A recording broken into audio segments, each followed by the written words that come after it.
All right, Broncos country, what is going on? Hope you guys are having a wonderful weekend. Of course, we have the Broncos playing tomorrow against the Carolina Panthers. I'm going to get into my preview, go through the injury report, take a look at where both teams rank in terms of offensive and defensive statistics, and then get into my 4 keys to the game. Really appreciate everybody who has found the channel over the past week. So, hey, join the chat on the replay or live. Let me know your keys to the game, what your thoughts are, key matchups, all of that. Please like and subscribe. We're on our way to 2,000. World domination, Broncos country, and you guys are a part of it. So, hey, let's go ahead and get into it, shall we? So let me go ahead and share my screen. Let's start with the injury report, actually. We'll get to the team rankings here in a bit. So there are some important injuries to be considerate of, I guess, going into this game. First, Malcolm Roche has been going through an illness this week, but it looks like he's full participation the last couple days. He's good to go. Pat Surtain coming back from that concussion. He has clear protocol, which means he should be completely good to go. Full participant all this week. I want him to play. And guys, like, sometimes I know that it's like, well, you don't want to rush somebody back going up against an opponent like the Carolina Panthers. With being the young team that we are, I don't want to look past any matchup. This is a matchup that we absolutely have to win, especially with the second half of our schedule, in order to stay in this wild card playoff hunt. This is a game that we must win. We got to get to 5-3. We got to take care of business. I expect Patrick Surtain to play, and I think that's the right decision. Mike McGlinchey, still kind of recovering from that knee, but he was good to play last week. Looks like they're just kind of taking him or not easing him back in. Well, yeah, I guess easing him back in. Limited participant, then full on Friday. He's good to go. And maybe Alex Palczewski will be active. We'll see. He's questionable. Now, the big injury that we have going into this game, PJ Locke, thumb injury. He is now doubtful.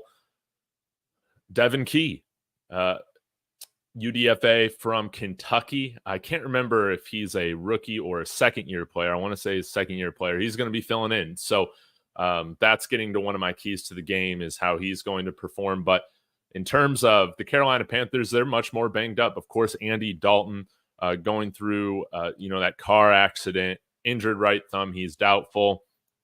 They have a handful of guys that probably aren't going to play. Dane Jackson, cornerback.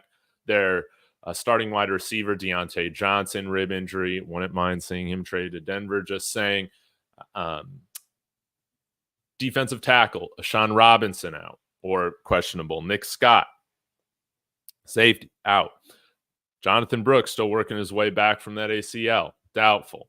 Who else? Jordan Fuller, safety, out. Josie Jewell is questionable. I hope he plays. It'd be kind of a fun little homecoming. Taylor Moton, out or questionable. Same with Josh Nijman. So both offensive tackles questionable. Jatavian Sanders should be playing along with John Radigan.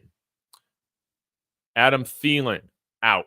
Tommy Tremble, questionable. So like three of their top offensive weapons could be out in this game. Jadeveon Clowney's questionable. So they got a ton of guys who are hurt, including their kicker, Eddie Pinheiro. So, yeah, they are really banged up. And, again, this is a total trap game, I feel like, right now for the Broncos. If they come in here, they're going to come in here very motivated, man, to get this upset. We cannot look past them.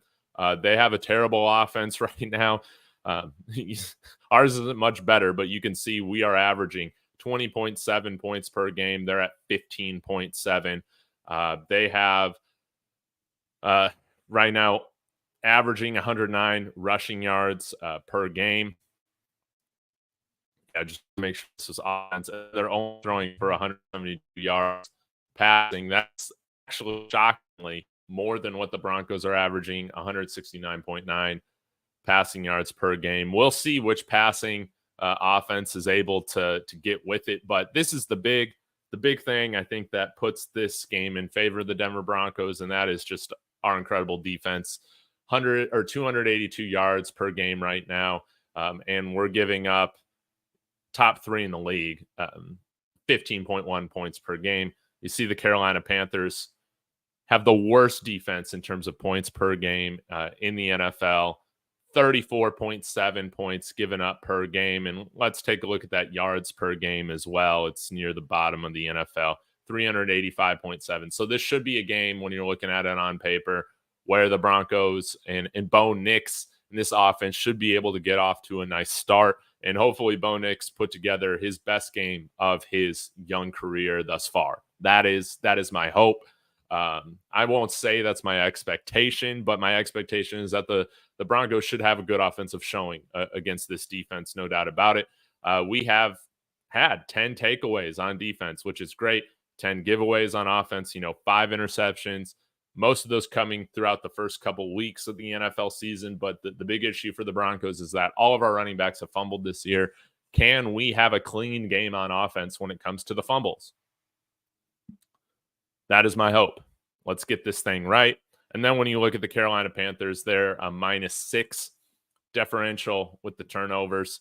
They've generated 6, but they've given it up 12 times, including 9 interceptions. So this is a game where Denver should absolutely eat. Of course, CJ Stroud is going to be given the start for the Carolina Panthers, and he's somebody who's a little bit shorter of he's a little bit shorter of a quarterback, so he's gonna have to get outside the pocket. He's gonna have to find the rushing lanes. Yeah, exactly.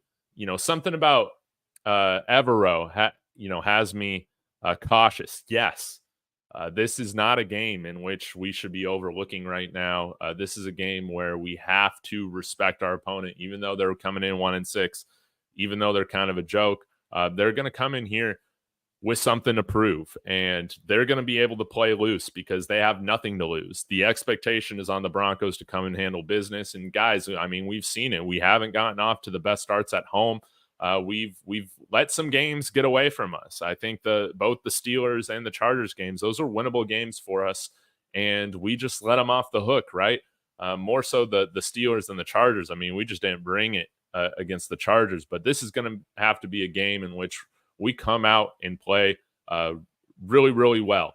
That's what I want to see, a complete performance from our Denver Broncos in order to stay in second in the AFC West, as well as put ourselves back in towards the top of that race for one of these wild card spots. So, let's go ahead and get into some of my keys to victory. As you can see, I guess beforehand, the Broncos, according to ESPN, have a 74% chance of taking this, and that's going to be crucial. But yeah, I'll pull this up right now, and we'll get to my keys to victory. I just think this is kind of fun to just take a look at, our stats leaders and all this as I go through this. So let me change the view on here. We can go ahead and get started. Hey, also, DB94, what's up, man? Absolutely. I'm glad you liked the deep dives. It was great going through the Troy Franklin, all of his routes yesterday. So it's fun always kind of mixing it up, and I just have a lot of fun with this channel. So if there's ever anything that you guys particularly want to see like throughout the week, I'm still experimenting with this channel. It's definitely different than my Buffs channel. So feel free to put suggestions in the comments, but let's go ahead and get to it. And I'll take some of your comments and questions at the end. Right now, guys, we got to contain Clowney. This is very important for me right now, is limiting Jadeveon Clowney. I don't think he's having the best year. And again, he might not play right now, but no doubt about it, he is still an edge rusher that can cause a ton of havoc, both in the run game and in the pass rush. It's going to be important for us to keep Bo Nix clean. And I think that overall our offensive line has done a pretty good job of this throughout the season. But giving Bo Nix clean pockets, giving him the opportunity to clean up some of his footwork errors that he's had with clean pockets. No doubt about it. But if we're going to give ourselves the best chance to win, it has to start with pass protection in the passing game. Let's see Bo Nix string together. Right now, he's averaging, I think, his completion percentage. Oh, yeah, it's right over here, 61.2. It would be nice to see him finish somewhere in the high 60s in this game. That would be really, really great. Would love that. Starts with pass protection. Number two, Devon Key is going to be starting there in place of PJ Locke. Now, it's great that we get back Pat Surtain for this game. And again, they're going to be absolutely depleted, but they still got Xavier Legette. They still got the guy that they drafted from Ole Miss last year. That's, skipping my brain right now. Let me go to this and I'll find him right now.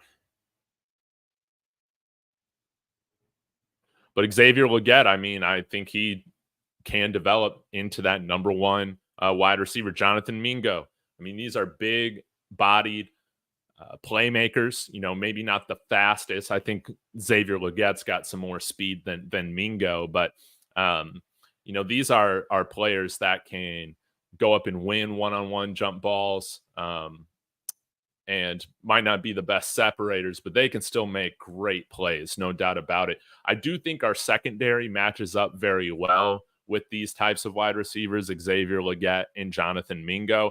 Jalen Coker is another guy to keep an eye on. He was a really highly touted UDFA. I think, I can't remember if he came from Division II or FCS, but he's a 6'5" wide receiver, really big guy.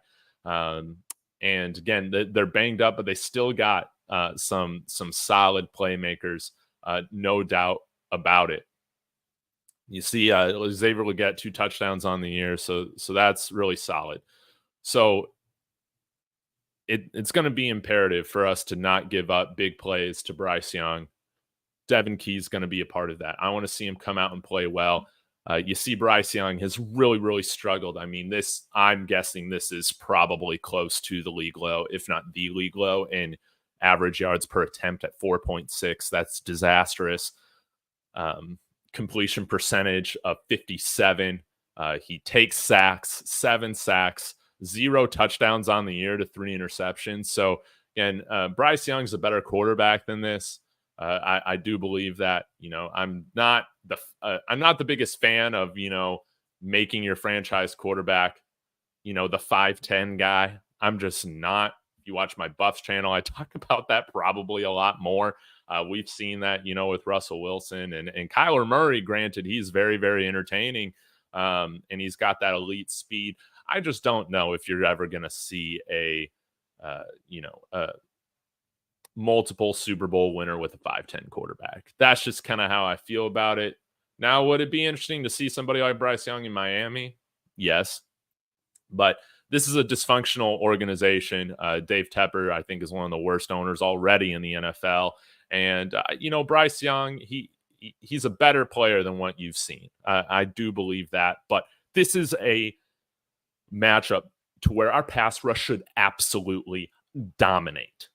We should totally eat, no doubt about it. So that's getting to my third key to the game. I want to see 5 sacks on Bryce Young at least. At least. What did we get against the Saints? I think it was 7. So Bryce Young can be a little bit more mobile, kind of getting out of the pocket. He can scramble. He's a decent mover out of the pocket. But I want to see the Broncos absolutely eat. And let's go to this right now. Sack leaders. What's great is that we got guys that I don't know right now. I still wouldn't say that we have an alpha in the room, but I think, man, we've had a great combination with Nick Bonito and Jonathan Cooper. Those guys off the edge have been fantastic. And then we're generating pressure from the interior at just an insane rate, a rate that we haven't seen in a while. Zach Allen's playing at an all-pro level. John Franklin Myers, hasn't he been one of the best additions for cost in the NFL this year? I would say so. And Jonah Ellis also has a couple sacks on the year so far, but already, guys, 28 sacks. We're really getting after it. Of course, it's going to be important to stop the run. They got Miles Sanders, they got Chuba Hubbard. We saw that we really failed to tackle J.K. Dobbins and that Chargers running game a couple weeks ago, but we rebounded really well last week against the Saints. We were back to our old selves, being really great in open field tackling, not giving up a lot of yards after contact. And that, put the ball in Bryce Young's hands. Like, that's what we want to do. Let's allow this pass rush, man, to really get after it, force some turnovers, some bad throws. But this should be a pass rush in which, we are absolutely eating. That's how I feel about it. And let's get to my last key to the game, guys. This is a fun one. Of course, I talked about one to get Bo Nix rolling early. I think we did a good job in terms of the play calling Sean Payton did on those first few drives against the Saints on giving Bo Nix an opportunity to get going early. Guys were wide open. He didn't hit those guys on that first drive. And towards the end of the first half, he had some tough missed throws. But we have to continue to make it a priority to get him rolling. And particularly, I want to see more of us dialing up some throws for Bo and Troy Franklin. I think Troy Franklin, again, has been really, really impressing this year, especially for a fourth-round pick. Devon Vele, same thing. But if we take a look here, Troy Franklin, Devon Vele, both with over 100 yards on the year. Devon Vele has 13 receptions. Troy Franklin has 12, 6 targets. Some of those have been bad throws from Bo. Some of those have been, like the touchdown, a drop from Troy Franklin. But let's see him learn from it. What I love right here, Troy Franklin. Let me see here, 9.2 yards per catch, especially with some of the routes that we've had him running. You'll take that. Same with Devon Vele. But let's dial up some of these RPOs for Troy Franklin and Bo Nix. Honestly, on that first drive, once Bo Nix kind of had that rough first drive against the Saints, bad footwork in the pocket, just looked nervous. He just needs to calm down, right? And what can we do to get him to calm down in a rhythm? He showed his best footwork on that second drive when we were dialing up some of those RPOs with Troy Franklin on the slants or on some of those slide routes. It just helps them get into a rhythm. And of course, Bo and Troy already have that built-in chemistry, which is always nice. But I think we've been able to see it now that Troy Franklin, man, the guy can get open. The guy can get open. I think that he's really developing, and I've been pleased not only like we highlighted yesterday, his separation, but I think he's doing a good job right now in getting off the line, which I think was a concern. Of course, coming out of the draft, and same with the drops, but we've seen, I think we've seen better play from him last week against the Saints. The drops, he still has to work out a little bit along with everybody, honestly, in this receiving core, but let's get Bo Nix rolling on some RPOs. That way, again, some of his best footwork comes on those plays. So this is also a side note. I love the idea of continuing to give Bo Nix read option plays where he can run. Take off, man. 5.4 yards a carry. That's better than Javonte Williams and Jaleel McLaughlin, right? So continue to, I don't mind seeing him use his legs. I think Tyler Columbus on his YouTube channel, go subscribe to him, by the way. He does a really good job. He was talking about, do you want to win this year, or is this more about developing Bo as a passer right now? And if you can get wins, then you'll always take it. But that's kind of like bonus points right now. Or do you just take the approach the Buffalo Bills had, and that's, hey, we'll fix some of that mechanical stuff more so in the offseason. Right now, let's utilize the athlete Josh Allen is right now. He can throw, but also utilize his legs quite a bit. And let's just get this offense functioning well, regardless of how we do that, rather. So I'm of the frame of mind, just have him gain yards in whatever way possible. Like, I don't mind him running the ball really at all. And I think he's done a good job of dodging hits. So continue to get his legs involved, man. I do think we're going to see Bo Nix become better with that footwork. I think that can be correctable in the pocket. And it's strange because he hasn't been as accurate as we've seen at Oregon. There are some reasons for that, but again, guys, we're only 7 games in right now.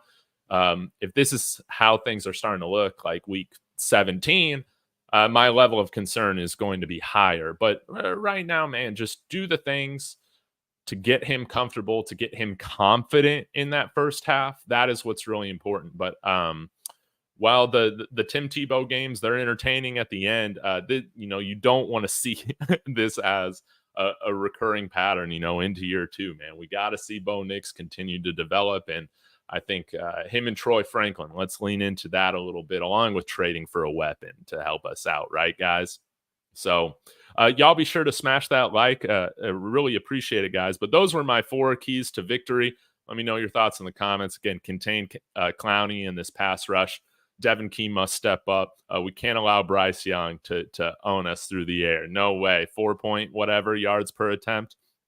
Let's get to Bryce Young. Let's get 5 sacks, as well as get Bo and Troy Franklin rolling early. That's going to be really nice. And if the defense has to start paying some extra attention to Troy Franklin, that's going to open up the passing game for Lucas Kroll, Cortland Sutton, Devon Vele and company. So thank you guys so much. I'll get to some of your comments right now. Go through here.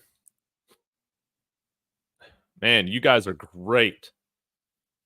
Yeah, DB, we need to smother Chuba Hubbard. He's the one of their few active players, and he's a dog who fights hard. Yes, very good running back, underrated running back.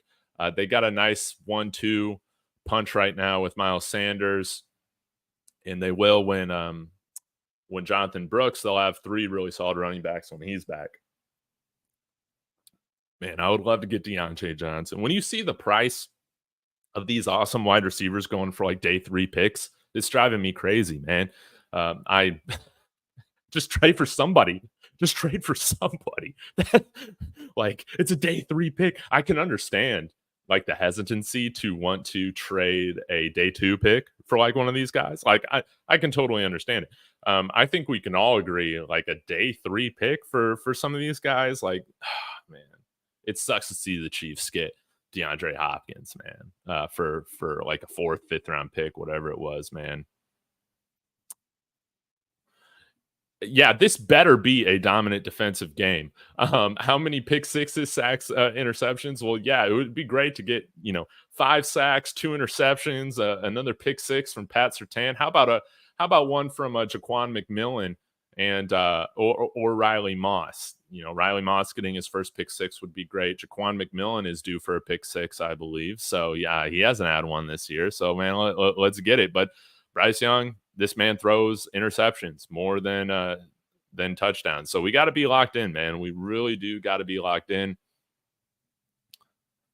And they'll be throwing to Xavier Legette, maybe like Ian Thomas if Tommy Tremble is inactive.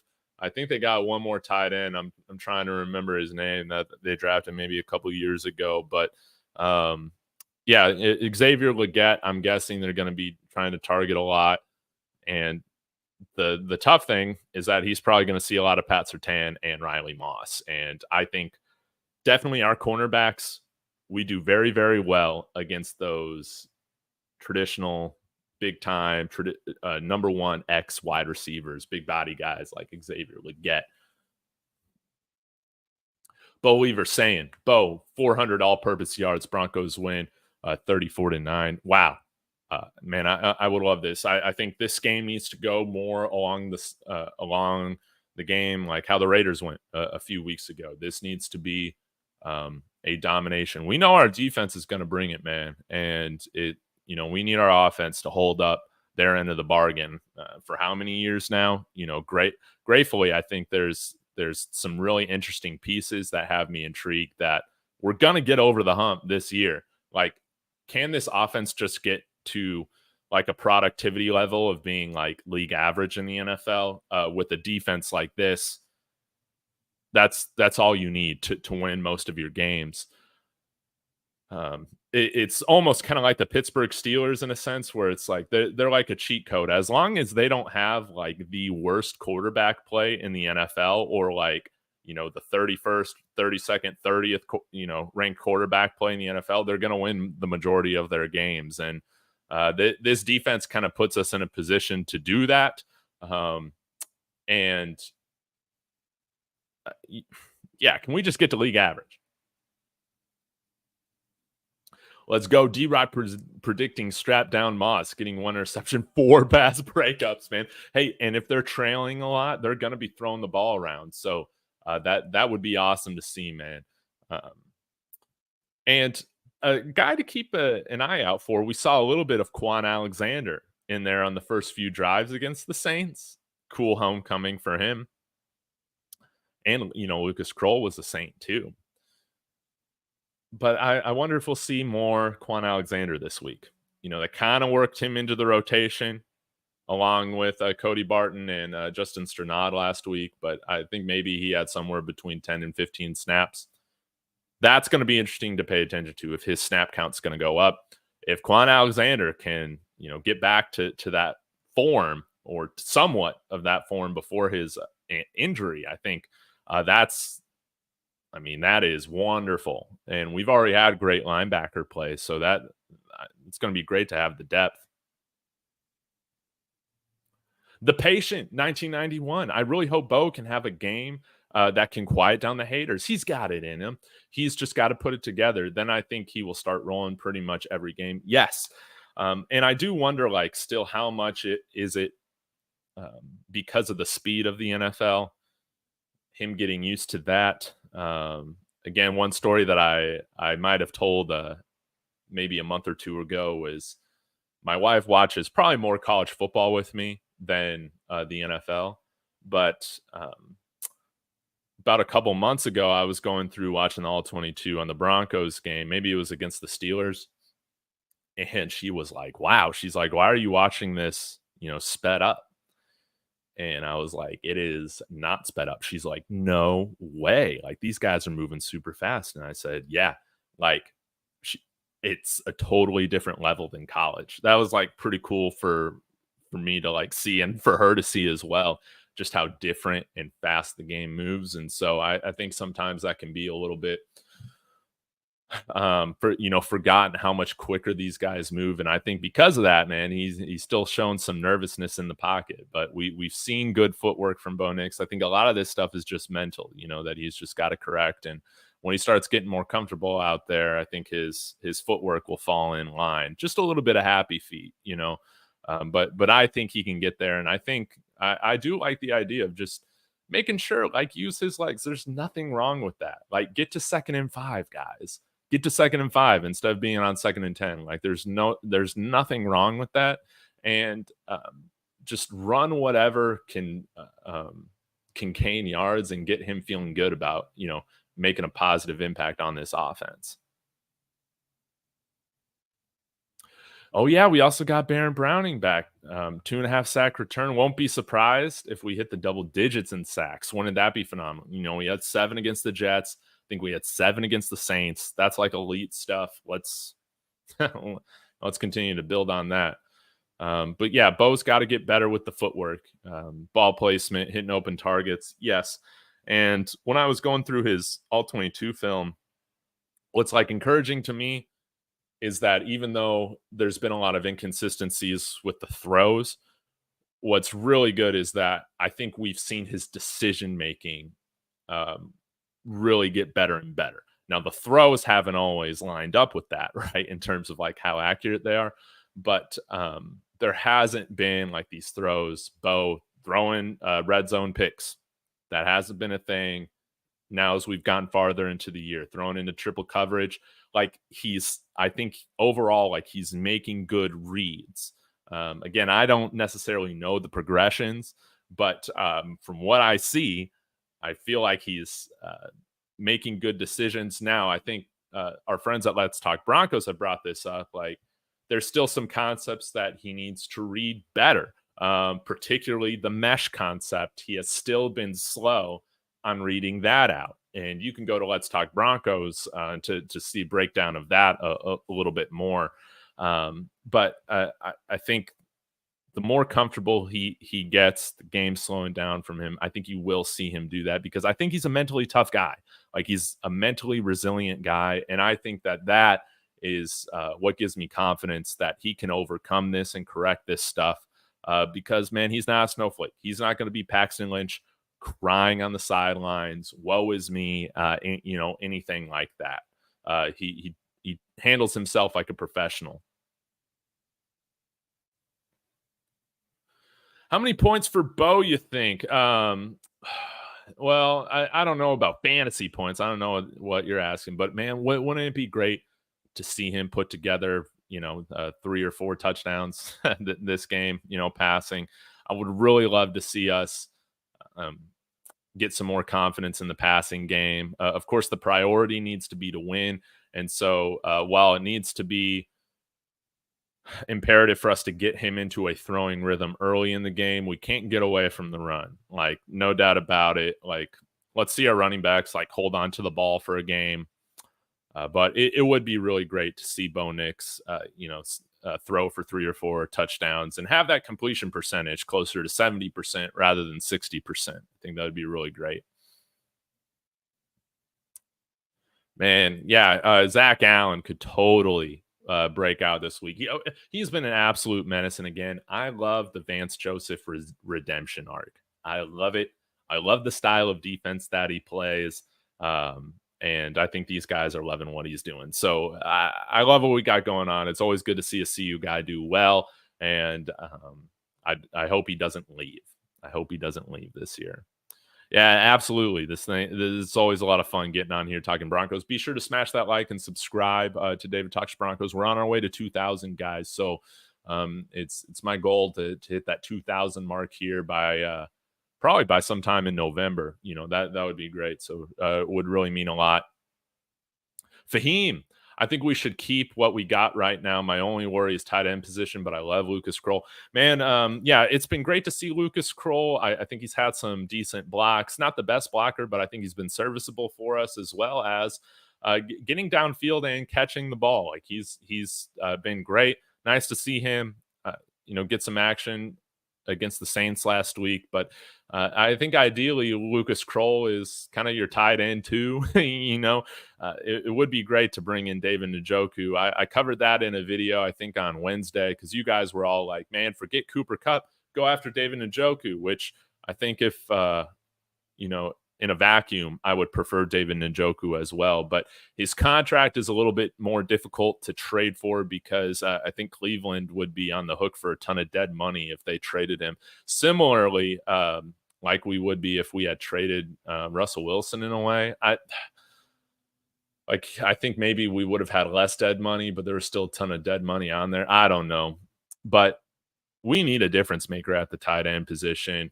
Let's Talk Broncos has brought this up again, that this class is going to be pretty deep at the tight end position, but we're going to have money to spend in free agency. Go get some freaking weapons. DeAndre Hopkins is being traded. I know the Calvin Ridley contract was definitely a little high, but I wonder what the Titans would take to move off of that contract. I really do wonder. Because I think Calvin Ridley is a pretty underrated receiver. Yeah, I believe too. No doubt about it. I think we got a lot of PTSD from Paxton Lynch, Trevor Siemian, Drew Locke, a lot of these other younger quarterbacks that we brought in and, that just haven't developed. But I do believe that Bo Nix can be and will be a top 3 quarterback in this class. Like I think it will happen, but we have to surround him with weapons, man. We have to. We cannot waste this defense, man. We cannot waste this defense.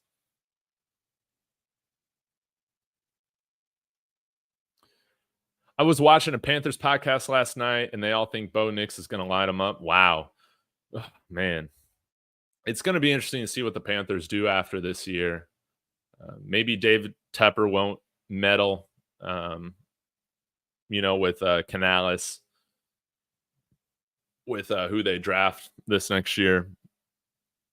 But I don't see Deion Sanders being okay with Shador going to play in Carolina with how David Tepper runs that thing. We'll have to see. This is not a great quarterback class, I think, compared to some of the others. Don't get me wrong. Like, obviously I love Shador, but I overall, man, I don't know how this class is going to translate into the NFL. I think this year's class is just overall much better than the 25 quarterback class. We'll have to see though. I mean, no one thought Patrick Mahomes' class was going to be much of anything with Mitchell Trubisky being the top quarterback off the board, and now look, you had Patrick Mahomes, Deshaun Watson was good before he got weird and all that. So I would still count that as a hit. Sometimes when things just get weird, you just never get back to it. If Franklin gets 2 tutties, it's a wrap. He's going to have a breakout season. I would love that.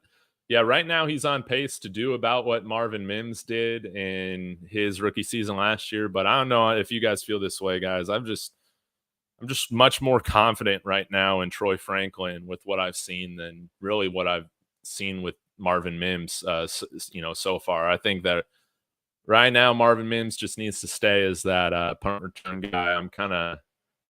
Maybe I'm a little impatient, but I'm kind of out trying to leave him a spot to be like a starting one, on this team. Fahim, we'll really be playing with house money this year. No one expect us to do what we're doing right now. Let's just keep our drives maybe capitalized and work what we got. Yeah, like let's try and develop these guys. And what's crazy is that I think like we can do that and still win. Like I think we can do that and still win. I think that we just have to be willing to allow Bo to do some of those things from Oregon. I think like if you guys follow Chase Daniel, go check out his film rooms like on Bo Nix. They're really, really great. And he's pointed out, of course, he's had years and years in the Sean Payton offense. He's like, some of these plays that they're running and install, like this is straight out of the Oregon playbook. Like we didn't have this when I was in New Orleans. And so it's good to see Sean Payton doing some things to help, Bo Nix get comfortable and evolve the offense. But honestly, man, if we run Bo a little bit more, I got no issue with that. I think that gives us a better chance to win, and we can still develop him and other guys as we do it. Now, Josh Allen's kind of an exception to the rule with how much he's improved with his accuracy. But I think he was like, what, a 55, 57% completion guy at Wyoming or something like that. Don't take that as fact, but you usually don't see guys correct those accuracy issues to that level. Now, I think he might have backslid a bit over the last year or so. But again, I like having a dual threat quarterback. I think that's truly how you win in today's NFL. Patrick Mahomes, I guess, isn't a dual threat quarterback, but he's also, the best quarterback in the NFL by a wide margin right now. So I don't think you go and try and replicate what he's doing, but like half the quarterbacks in today's NFL, I feel like are really solid dual threat guys. And that does give you the best path towards winning, like no doubt about it. But yeah, let's trade for a real tight end. Please, Lord. Evan Ingram, David Njoku, somebody. And I think like why this is like really important in this game is we get to 5-3. I really do think that the Broncos will be looking, or at least that's my hope, to be trading for a piece that can help them develop and win now. Like no doubt about it. Like again, it's offensive to this defense if you don't try and bolster up the offense to give them some help. It's offensive to this defense. This is a top 3 defense. Top 3 defense. They're ranked 3rd in the NFL right now in points per game. It's offensive if you're just going to waste this defense away and not try and get this offense any better this year. And you're 5-3. You're going to be right there in the wild card race. All you have to do after that is just go 5-4. I think 10 wins gets you into the wild card. And All you got to do is go 5-4. Now, granted, we got some tough opponents here in the second half, but as Tyler Columbus pointed out, that last game, week 18, is against the Kansas City Chiefs. They'll probably be sitting all their dudes. Right now, as strange as it sounds, it might be best in our best favor to continue to cheer for the Chiefs, man, to get us close to undefeated as possible, for our chances to make the playoffs, because they lock up that number 1 seed early, they're going to be resting everybody, or at least for, the majority of that game. And that's going to give us a great opportunity to win against the Chiefs and steal a really hard, division win. That's going to be nice. Let's win this one and get to my favorite stretch of the season. Love these big games where we can come play spoiler and the media is giving us no credit. Absolutely, Believer. I'm so excited for the next few games. Of course, we start out with Carolina. This should be a game in which it's kind of a get right game. But again, we can't come in there, just assuming. If you let off the gas, it doesn't matter how bad these other teams are. They're still in the NFL, man. And that any given Sunday, it is totally true. Now, after this, we got some true tests. Baltimore, they seem to be on the rise. No doubt about it. But I'm really excited to see how we play against Baltimore. In Baltimore, if I remember correctly. And then we have the Chiefs, and that's going to give us a nice little gauge of kind of how far away are we? These are 2 road games against Baltimore, Kansas City, and then home for Atlanta. These are some of the better teams in the NFL, no doubt about it. I think Atlanta is one of the best teams in the NFC right now. Granted, their record, I don't know, reflects that. They might be like, what, 1 game over 500 like we are? Yeah, 4-3. But I think Kirk Cousins is looking great for them. And this is going to be a very important stretch for our young Broncos team to just see how far away are they from being true contenders, man, in the AFC. If we can steal one of those games against the Chiefs or Baltimore, I mean, imagine what that does for their confidence. And it's important that, for the guys that were on last year's team, still a handful of them, that they experienced us winning against Kansas City last year. And it wasn't because our offense was killing it either. No, our defense balled out. Like, we know we can beat this Chiefs team. Now, is that likely? I'm not going to lie to y'all. No way. This Chiefs team is playing the best football in the NFL right now, even though it seems like it spurts out at some points. They're a well-coached team. They got DeAndre Hopkins now, and anytime you got Patrick Mahomes, they're going to be in a spot to win and come back if they're in a deficit at the end of the game. So, they understand the confidence of what it takes to win. They beat them last year, went 1-1. If we can go 1-1 against them this year, I think that is another A+. Another A+ year when it comes to how we play the Chiefs. No doubt about it. But we're gonna know how close we are to beating some true contenders. And if not only can we play spoiler in the regular season, if we can do some damage in the wild card race, but get to 5-3, all you got to do is have a winning record in the last 9 games. That's all you got to do is go 5-4. You just got to be 1 win better than losses. If we beat KC and KC, Vance Joseph is gone next season, man. Well, good thing we got, I think, a lot of bright defensive minds on this team and on this team staff, and I would imagine that we elevate somebody like our secondary coach. Why am I forgetting his name right now? Because he played for us. Jim Leonard. Maybe he's a guy. Maybe our linebackers coach. Could all be very, very interesting. And I think, I don't know. I could totally see Vance sticking around another year. Do teams really hire too many DCs right now? And how many defensive guys get, second looks at head coaches? I mean, how long did Dan Quinn have to wait around? I think Vance Joseph still might have to wait around for his second shot at a head coaching spot. Oh, I didn't know DeAndre Hopkins has been playing with an Achilles injury this season. But man, it's just amazing what Mahomes can do with not a very great supporting cast right now compared to what he's had in the past. McCole Hardman, did they sign MVS again? Justin Watson. Granted, they still got Xavier Worthy, but he's a rookie, and Travis Kelce for some reason, man. I feel like he's just going to play till he's like 45 right now, man.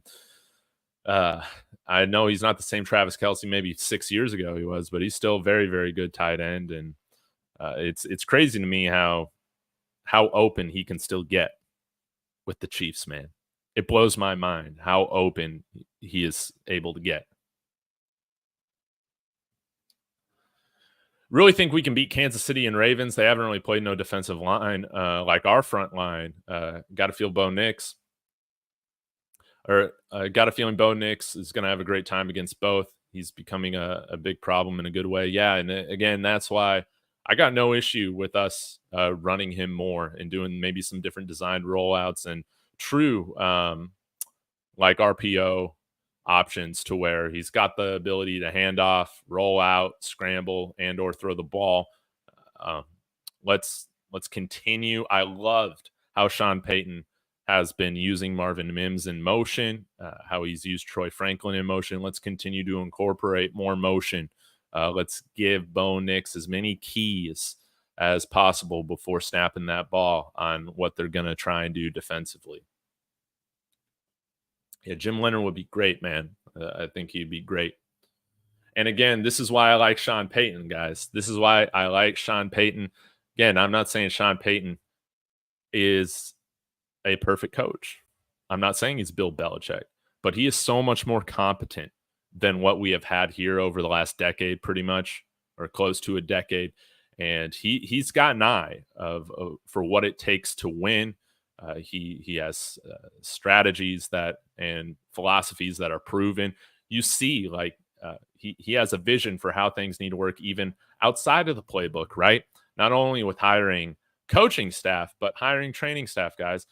Notice again how we don't have nearly as many of the soft tissue injuries that we've had over the last 8-9 years. No more hamstrings, quads, calves, like pulled muscles, everything like this. Like everybody's staying more healthy, and this is why I wanted Sean Payton here, man. Like he's got a true vision for special teams, defense, offense. He's fully involved. He doesn't check out anywhere. Now you could say maybe he controls a little too much, and I think that's perfectly reasonable of a criticism. Somebody who a little bit of a control freak as well is Kyle Shanahan, and he does he still has some of his flaws, but I think we would all go back and take Kyle Shanahan if we could have, right? If it wasn't for Joe Ellis. So Sean Payton, as long as he's here, I think he's really going to have a good eye for putting together coaching staff that's filled with guys who can be promoted from within if we lose anybody to another head coaching gig. And again, like finding somebody like Zach Strief, a former player of his that didn't have much coaching experience or at all before he hired Zach Strief, and look at what he's doing now. We are a bad matchup for Baltimore. Crowd the box and play man all game. Depends on the offense. Yes, and we know we got the defense to go up against any of these offenses, man. Like, and really, it's just the offense, man. It's the same story. Can this offense just be league average? Can it be league average? If so, I think we could totally play spoiler in some of these games. Y'all be sure to hit that like as well. Subscribe. We got 64 people in here as well. Definitely getting on here on YouTube at David Talks Broncos. It does the likes and engagement. It's like currency here. So it really does serve as a huge help to the channel. And thank you in advance, guys, for the engagement. We're building a fun community over here. What happens if we beat Kansas City too? I'm just telling you, if we are sitting at 7-3, everything changes in the AFC. Yes. No doubt about it. I mean, we still aren't out. Granted, something crazy could happen and we could still win the AFC West. I'm not going to bet on it. I'm not going to lie to you if I don't dream about it, right? This offense can just get it together, man. This team has been so fun to watch, even with some of the ups and downs. It's been a really fun team to just get invested in. A lot of great guys that still haven't even touched the pinnacle of their potential, and they're playing very well. And that's what's really exciting to watch, is that the ceiling for this team here in a couple of years, whoo, man, look out. Look out when Bo Nix is right in the middle of that rookie deal. We're off of the Russell Wilson money, like dead money. Surely we've brought in some weapons, and we have the best secondary in the NFL. We got Jonah Ellis, Jonathan Cooper, Nick Bonito, all locked up doing their thing. Yeah, if we win 10 games, man, Sean Payton could totally win Coach of the Year. I could totally see that. Again, nobody expected this team to really do much of anything this year, which I get to a degree with a rookie quarterback. But again, we lost Justin Simmons. But again, it's kind of a safety, not necessarily the most important position. And we lost Russell Wilson, somebody who was so at quarterback. So we didn't really lose too many guys outside of that, like Lloyd Cushenberry, definitely. But we won 7 games last year, or 8 games last year, and Sean Payton's never won less than 7. To me, it just didn't make sense. I think a lot of people were saying, that the defensive performance was an outlier last year, and you would see regression in a sense. But I never saw the defense regressing, and maybe with the amount of turnovers that they generated, but they still played like really, really well through the majority of the year, and they played good enough to win pretty much every game there in the second half of the season. If we weren't turning the ball over, man, on offense, or if Jerry Jeudy just cares to pay attention to get his second foot in the end zone wide open, man, like there was a lot of things that we just didn't do well. But also, like, maybe if we tried again at the end of the year, we sat Russell Wilson. We gave Jared Stidham his chance to prove if he was, going to be that guy or not, right? And the offensive result really wasn't any different. Yeah. Hey, Mark, good to see you. Guys, go subscribe to Marky Sports, one of the hidden gems in Broncos country on YouTube. Please go subscribe to Mark. He and I do post games with our friend Jeremy every week. So you'll be able to see us go live after the Broncos game tomorrow. Most important thing against the Panthers: 1, get a win; 2, get out of there healthy. Yes, if we're going to play spoiler against against the Ravens, Chiefs, and Falcons, you better go and stay healthy coming out of this game. No doubt about it. Let's take a look at the wild card standings for the Broncos. That's always fun.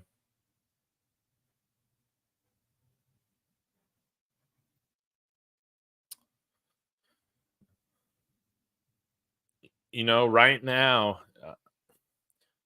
depending on how this Baltimore game goes for us, it might be in our advantage to cheer for the Steelers to win the division, because right now the Steelers hold the tiebreaker over us in the wild card. So, yeah. But anyways, you see we're sitting here at 4-3. Chargers blowing one. That was great last week. Las Vegas Raiders, they're in the Shedeur Sanders, Travis Hunter race right now. And yeah, Antonio Pierce, man. Love it. Extend them. All right, let's take a look at the wild card race. Yeah, Chiefs really in a nice spot right now for that number 1 seed. Houston Texans, they got off to a slow start, but they were going to get it together. They got the tiebreaker over Baltimore right now. Ravens or Steelers, we'll see how that all goes, with Russell Wilson and Justin Fields. Russell Wilson, man, he looked great after that first quarter. I'll give it to him.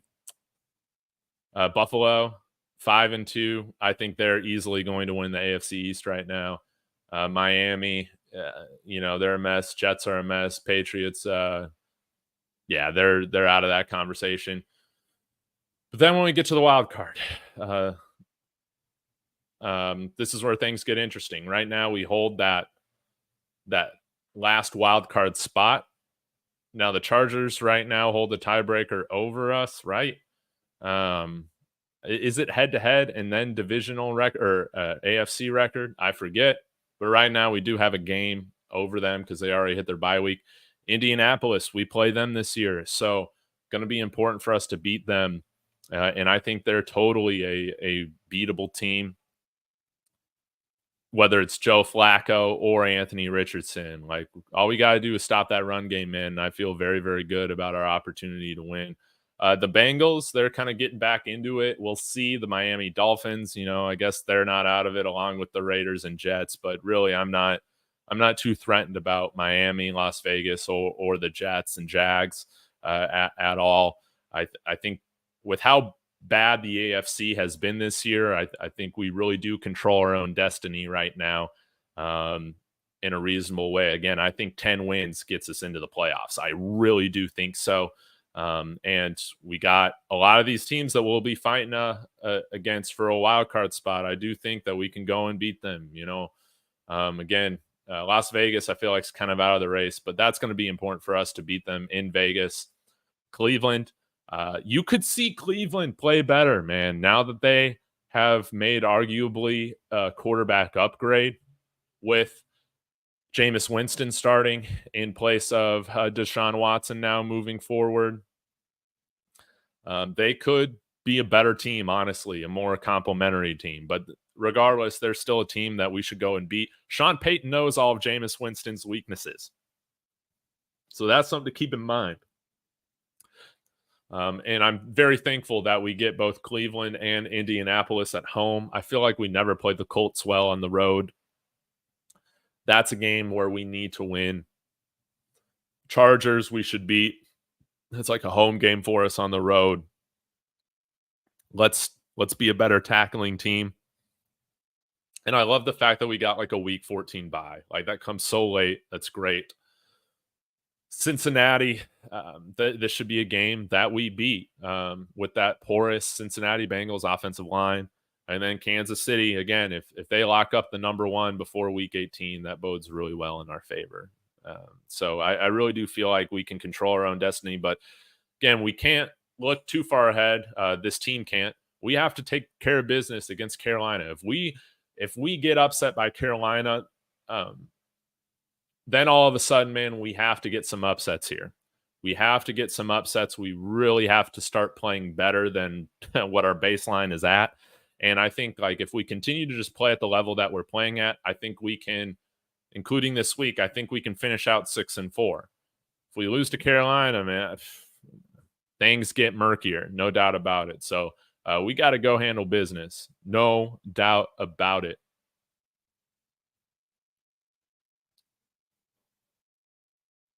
Yeah, 10 wins isn't out of the question at all. No way. We can still get there. And don't forget, Mike Kliss picked this team to go 11-6, which I think shocked a lot of people. I don't know how good Mike Kliss is on, other. Oh man, let's see, another interception for Indiana. That's crazy. But anyways, I don't know what he's predicted in previous years, but Mike Kliss isn't that guy to go with the crazy predictions. So I think that was pretty interesting. Or was that a punt return for Indiana? Yeah, we're currently the 7th seed, so we control our own destiny. Yeah, definitely check out Marky Sports. He has a sound perspective and he collabs with me. Yes. And yeah, he's great, man. Mark is a sound dude. Love his takes. And yeah, y'all be sure like and subscribe not only to David Talks Broncos, but Marky Sports. If we lose to the Panthers at home with a bunch of injured players, there is no reason this team should be thinking playoffs, to be honest. Yes, this is a statement game for the Broncos, man, to prove that we belong in this playoff hunt. No doubt about it, man. Let's prove that we have truly turned the corner, man, in terms of, good teams beat the opponents that they should beat, like this. And there's not many games in the NFL that's like, hey, you should definitely beat your opponent. This Panthers game is one of them, man. This is a bad team. This is a straight up bad team. We need to beat them. We need to beat them. They got some of the worst quarterback play, if not the worst quarterback play in the NFL with Bryce Young right now. We can't allow him to come out here and look like Peyton Manning or anything like that. And let's continue to gain more confidence as we go up into the real tough stretch of our season against Baltimore, Kansas City, and Atlanta. I mean, that's going to be a really fun stretch to watch. So, all right, guys, I have gone for an hour. Again, really do appreciate you guys engaging with me on here. I was planning to go 15 minutes, and this is what makes this thing so fun. So I'll be back tomorrow for a post game with Marky Sports and Jeremy. Still waiting to hear back on if I'll be doing one with Let's Talk Broncos as well. So y'all be sure to smash that bell notification so you guys know whenever I'm going live. Until next time, guys, go Broncos.